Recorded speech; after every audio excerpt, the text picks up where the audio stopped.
Hello everybody, my name is Josh. I am with Tap for Games. I am a small basement slinging Magic the Gathering seller, and I wanted to kind of talk a little bit today about why you need more SKUs, and the reason why I am trying to pursue more SKUs in my third month of business. So when I started, I was using my personal collection and a couple of boxes that I had broken open in my journey. And what I had found at the beginning is I only had roughly 300 to 450 SKUs kind of at the start. And I got some movement because I had some higher quality product listed. I think some of it was Final Fantasy that moved, a couple of Outlaw Junctions, and I actually had some Kiwigama, some Neo stuff that had some value associated with it, and I was starting to see some sales move through. But once that stuff started to deplete, the sales started to drop off, and I wasn't getting as much momentum. So since then, I've been trying to acquire more bulk, acquire more sets, and try to expand the breadth of what I'm trying to do. So while I'm kind of sitting here, I'm going to pack some orders here. I only had 2 orders over the evening. They were very small. Pulled the cards earlier, and I'll kind of chat while I am doing that. So, one of the things that was very apparent to me is I began using with, I think it was Manabox or the TCG player app to start scanning my cards and building my lists in order to sell. And I was manually keying those into TCGP when I was starting, or TGC player.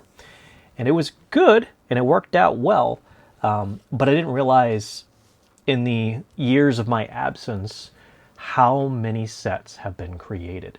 So 450 units, and I think it was only, I want to say 230 SKUs. And I think the last figure that I had seen was Magic was over 100,000 unique SKUs since its inception. So thinking about that, I didn't even have 1% of the full breadth of what is available in the Magic world.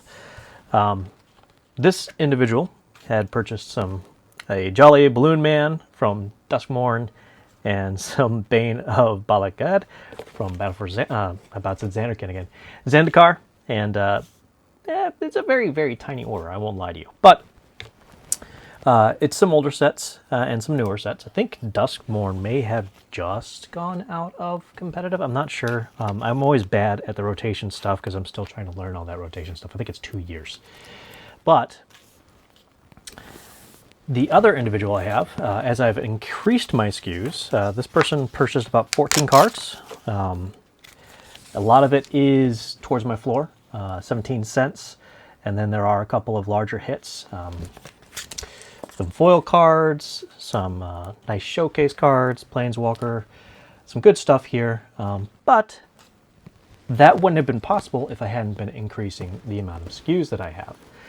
So today I'm at about 6,000 SKUs, and I'm averaging anywhere between 1 to 2 orders per day, but not consistently. There are days that, don't hit, you don't get any sales, and that's okay. But there are days where you get like 6 or 7. I want to say right before Strixhaven, kind of as I alluded, I had a 22 order week, which is really good for me. And I think that's largely due to the upcoming set, people trying to get ready since they had card lists in order to build their commander decks, etc. But, you gotta keep up with listing of the cards.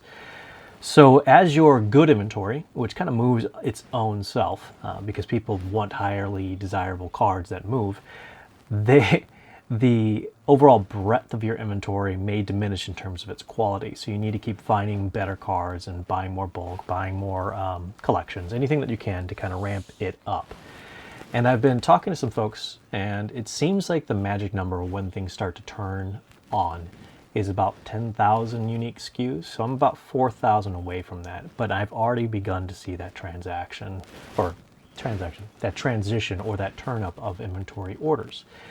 And That's why you need more skus. So if you kind of look at my buying history, I'm going to try and throw a graphic up here. You could see what sets were most successful. Duskmorn was leading the pack in the top 5 for me. And as things have been increasing, I had a big explosion of inventory last month. You can see that it went from February where it was low, and then boom, right in March.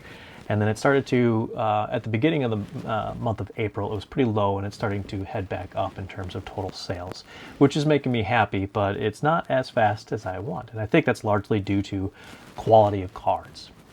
So when somebody says, hey, you need a deep and wide inventory, they don't just mean all the draft chaff.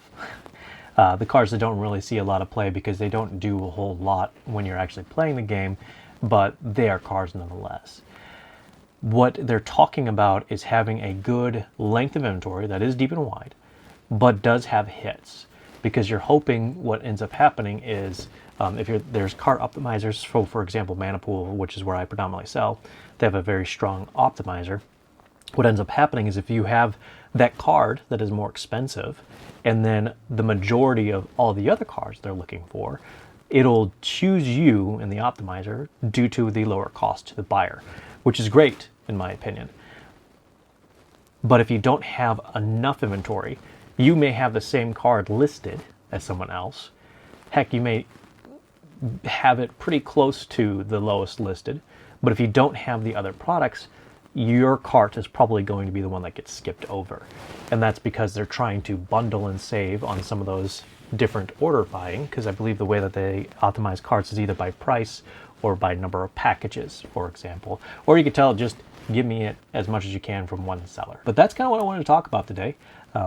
And I still haven't packed these orders because I realized I was starting to talk more about skus and less about what I actually need to be doing, which is the orders. So I'm going to go ahead and call that a good video and get these done.